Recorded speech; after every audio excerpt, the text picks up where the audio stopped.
கொள்வனவு செய்த புதிய வாகனம் ஒன்றுக்கு பூஜையிட சென்ற நல்ல மனிதர் ஒருவர் இறுதி ஊர்வலத்துக்கு பூஜையான சம்பவம் ஹட்டன் நகரில் பதிவாகி இருக்கிறது. ஆமாம், கடந்த 26ஆம் தேதி ஹட்டன் சைட் வீதியில் இருக்கக்கூடிய பிரபல வியாபார நிலையத்தினுடைய உரிமையாளர் பழனி யோகீஸ்வரன் அவர்கள் புதிய வாகனம் ஒன்றை வாங்கியிருந்தார். அந்த புதிய வாகனமே அவருடைய வாழ்க்கையிலே இறுதி பயணத்தை அழைத்து செல்லும் என்று அவர் ஒரு நாளும் எண்ணவில்லை. அந்த வாகனத்தை எடுத்துக்கொண்டு கதிர்காம பிரதேசத்தில் இருக்கக்கூடிய செல்ல கதிர்காமத்தில் அமைந்திருக்கக்கூடிய புனித கங்கையான மாணிக்க கங்கையில் நீராட சென்றிருந்தார் குடும்பத்துடன் பழனி யோகீஸ்வரன். நீராடி கொண்டிருக்கும் பொழுது எதிர்பாராத விதமாக எந்த விதமான அறிவிப்புமின்றி புத்தள வேரகல வாவியினுடைய வான்கதவுகள் திறந்துவிடப்படுகிறது.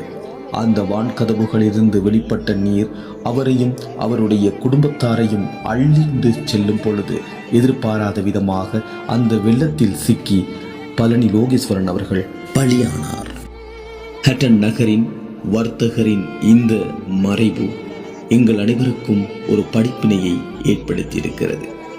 நீர்நிலைகளில் நடந்த பல்வேறான சோக சம்பவங்கள் கடந்த காலங்களில் பதிவாகி இருந்தாலும் நாங்கள் இன்னும் தெளிவான மனிதர்களாக அந்த நீர்நிலைகளுக்கு செல்வது குறைவு. குறிப்பாக ஒரு நீர்நிலையில் நாங்கள் நீராடி கொண்டிருக்கும் பொழுது எதிர்பாராமல் வரும் நீரோட்டங்கள் தொடர்பாக நாங்கள் அறிந்து கொள்ள வேண்டும். திடீரென்று நீர்மட்டம் அதிகரித்தால் நாங்கள் சுதாரித்துக் கொள்ள வேண்டும். நாங்கள் இவ்வாறு சுதாரித்தால் மட்டுமே எங்களுடைய பெருமதியான உயிர்களை காப்பாற்ற முடியும். இப்பொழுது அந்த குடும்பம் நெருக்கடியாக நிற்கிறது. இப்படிப்பட்ட இழப்புகளுக்கு காரணம் யார்? யார் இவற்றுக்கு பதில் சொல்வார்கள்? ஒரு கேள்விக்குறியோடு சோகமயமான சம்பவத்தை ஹட்டன் நகரம் பதிவு செய்திருக்கிறது.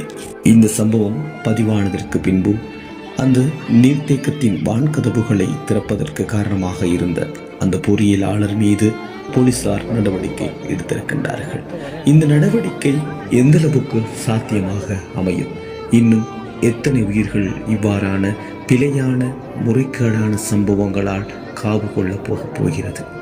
குறிப்பாக ஹட்டன் நகரிலே சிறந்த ஒரு மனிதராக பலராலும் ஏற்றுக்கொள்ளப்பட்ட ஒரு மனிதனாகவும் வாழ்ந்து மறைந்திருக்கக்கூடிய ராஜா அண்ணன் அவர்களுடைய இழப்பு அனைவருக்கும் ஒரு பாரிய பாடத்தினை ஏற்படுத்தியிருக்கிறது. இப்படிப்பட்ட இந்த இழப்புகள் தொடரும் பொழுது நிச்சயமாக அதை தட்டி கேட்பதற்கும் இவ்வாறான பிழையான சம்பவங்கள் நடந்தேறுவதற்கும் இந்த சமூகம் என்ன செய்ய காத்திருக்கிறது?